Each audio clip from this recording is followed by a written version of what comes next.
Hi, good afternoon class. This is the lecture for April 29th, and today I am going to talk about the introduction paragraph. Okay, what is a good introduction paragraph? Now, the process essay, as you know, has 3 paragraphs: introduction, body, and conclusion. In Blackboard, I posted a PDF file that looks like this. Okay, under week 7 in Blackboard. And here we have introduction and conclusion paragraphs for a process essay. All right, so the first thing I wanted to talk about is just overview of what an essay is. Okay, like I've mentioned before, there's an introduction, a body paragraph, and conclusions, right? A good essay is like a good hamburger. It has 3 parts. So hopefully you can see this. This hamburger has 3 parts, and as you can see, the introduction and the conclusion.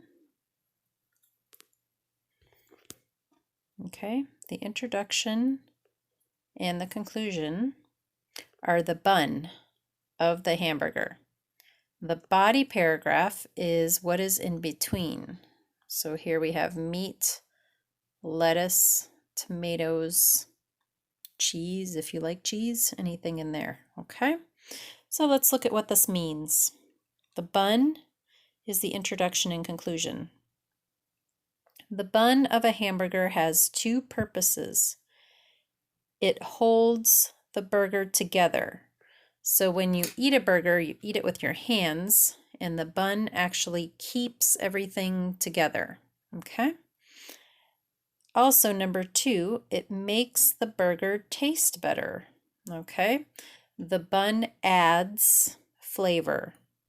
Okay. So this is what your introduction and conclusion paragraphs do in your essay.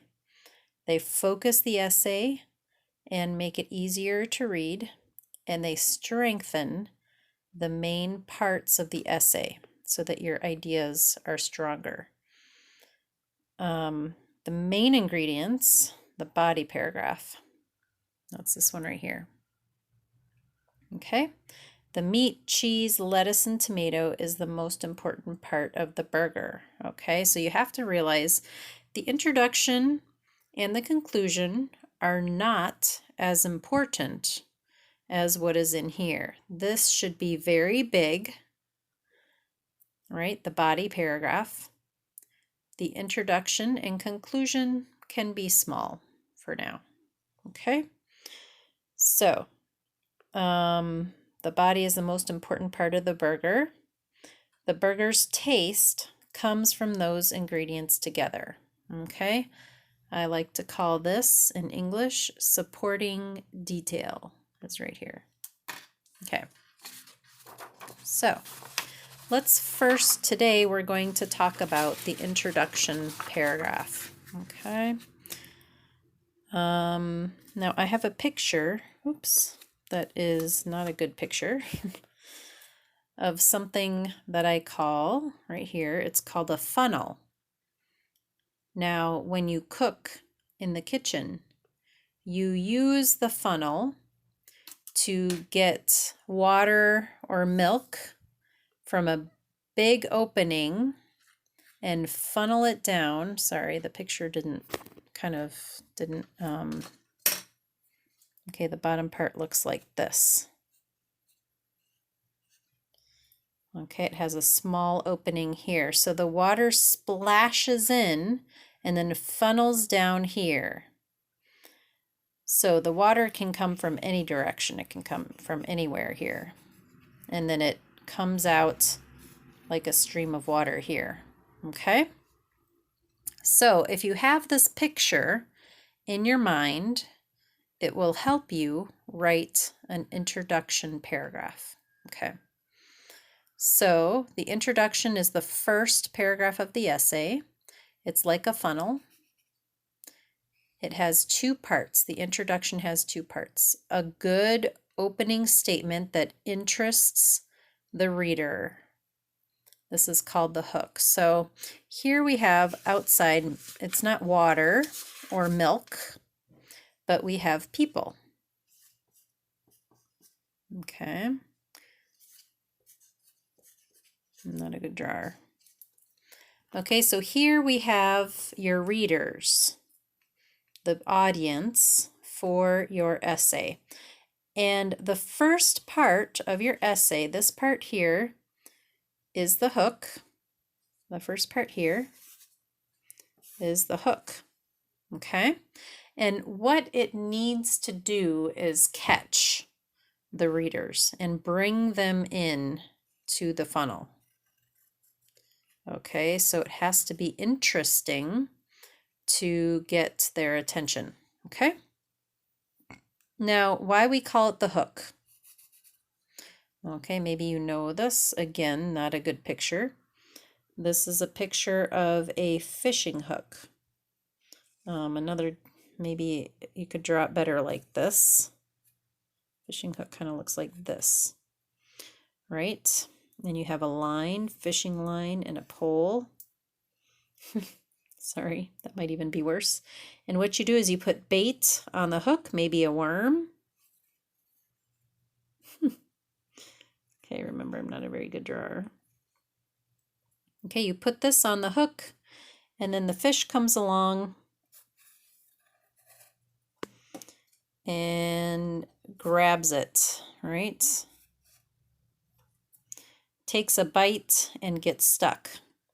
Okay, now the fish is kind of like your audience up here, right? You're trying to encourage them by tempting them to bite onto your essay. That's why they call it a hook. All right, so that's number one. Number two, an introduction paragraph should have a thesis statement. And this is the main idea of the essay. Okay? And for our purposes, it is the last sentence of the introduction paragraph. I should say introduction. Intro paragraph. Okay? So let's look at these two things, the hook and the thesis statement. First, the hook. Now, a lot of students find the hook difficult, very difficult to write. Okay? Why is that? Because you have to be creative, right? All right, so these are some important ideas to think about here. Number one, who is your audience? Who are you writing your essay for? Okay, it's not for everybody in the whole entire world. It's for a specific audience. And in this case, in our class, your audience is your professor and your students, other students in the class who might read your essay. Okay? So, those are perhaps your two ideas for an audience. Okay? Now, once you decide who your audience is, you need to figure out how to connect the topic with the audience. Okay? So how can we connect the two? What can we do to make the topic interesting for your particular audience? Okay? All right, so you have to think what your audience will find interesting about your topic. Okay, you want to persuade them to read the whole essay. Okay, so give them enough of a good bite for them to want to read your whole essay. All right, so these are some techniques for interesting hooks. I think I just have 4. I might have 5. Nope, just 4. Okay, so one, now this essay title is A Good Teacher. All right, so let's look at some of these example hooks. An intriguing example. Okay, children in our society spend more hours in a day interacting with their school teachers than they do with their parents. Thus, teachers are extremely important in the shaping of our younger generation. Okay, now this is a good example because the audience, who might be the professor or the student, says, what? That's true. Children do spend more time at school than they do at home these days. All right, another good hook, a puzzling scenario.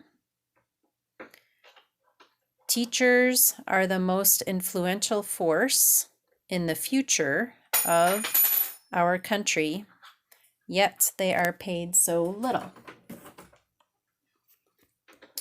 That is something that causes you to question. It's like a question, okay? Because teachers have influence, but they don't get paid.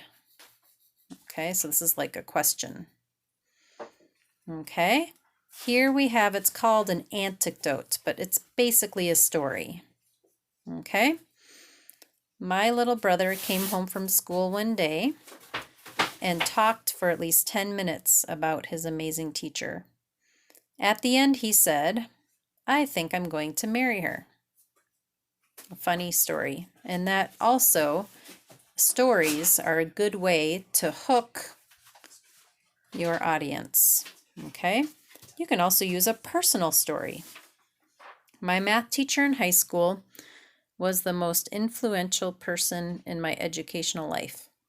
He not only taught difficult concepts clearly and concisely, he truly cared about the success of every one of his students. Okay, so here I'm actually running out of time, but these are some example introduction paragraphs, okay, that you can read, and they use two different kinds of hooks that I mentioned on this page.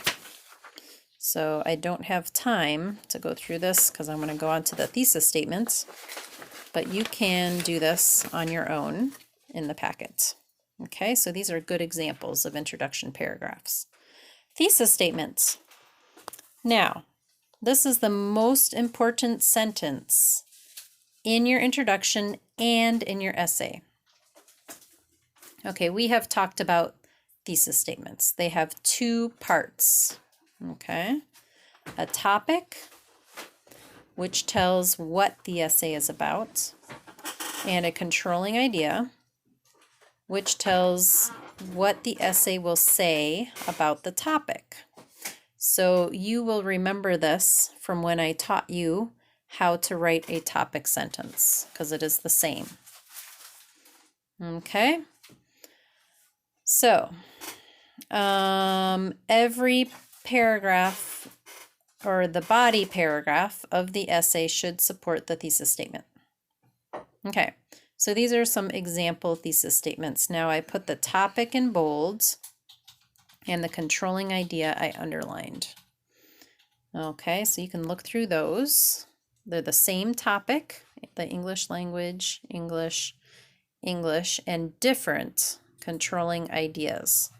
So that's a good thing to consider. You can have one topic and many controlling ideas.